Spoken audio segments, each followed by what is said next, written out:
I got your energy stories for the third week of August 2022.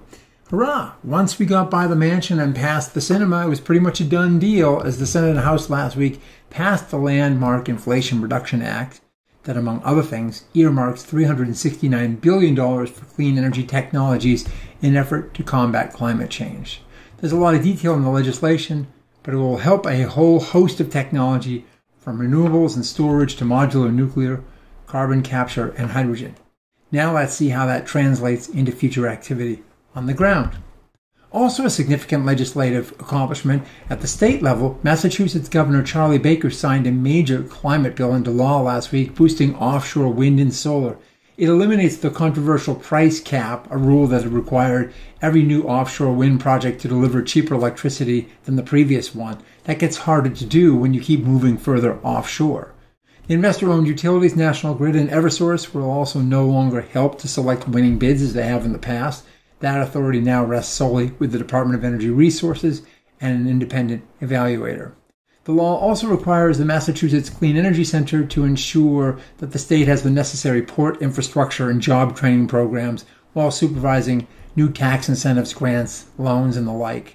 And it also increases the size of residential solar installations eligible for net metering from 10 to 25 kilowatts, and further authorizes solicitations for up to 4,800 gigawatt hours of energy storage. And finally, it allows some cities and towns to ban the use of fossil fuels in new buildings and major renovations. It's a pretty big deal.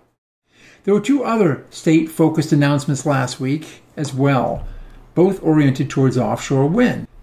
In the first, the Virginia State Corporation Commission okayed Dominion Energy Virginia's plans to build its $9.8 billion, 2.6 gigawatt coastal Virginia wind offshore project, 27 miles off of Virginia Beach. The Commission has a few caveats, including a requirement for Dominion to notify them within 30 calendar days if it expects cost increases or schedule delays. It also mandated that customers, quote, shall be held harmless for any shortfall in energy production below an annual net capacity factor of 42%. In California, the Energy Commission there dramatically expanded its goals for offshore wind development, targeting 3,000 to 5,000 megawatts by 2030 and 25,000 megawatts by 2045. That's a pretty big deal.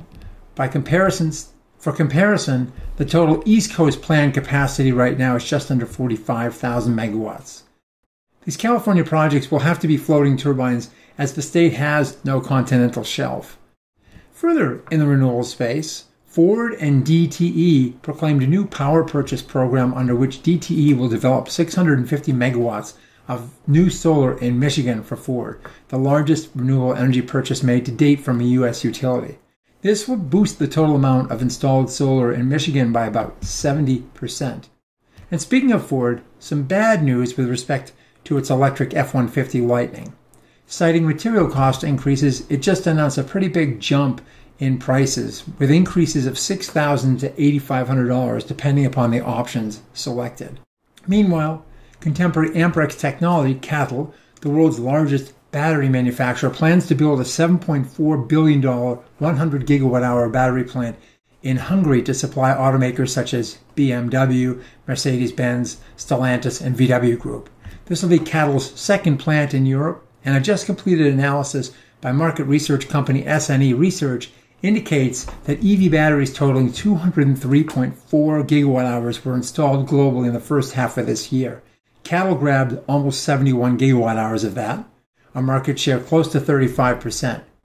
And all those EVs will need charging, and maybe some of them won't need a cable in doing so.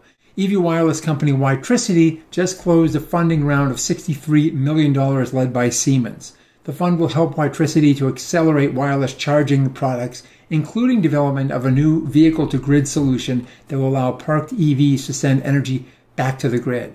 Siemens forecasts that the European and North American wireless charging market may hit $2 billion by 2028. Well, that's it for this week. Thanks for watching, and we'll see you again next week.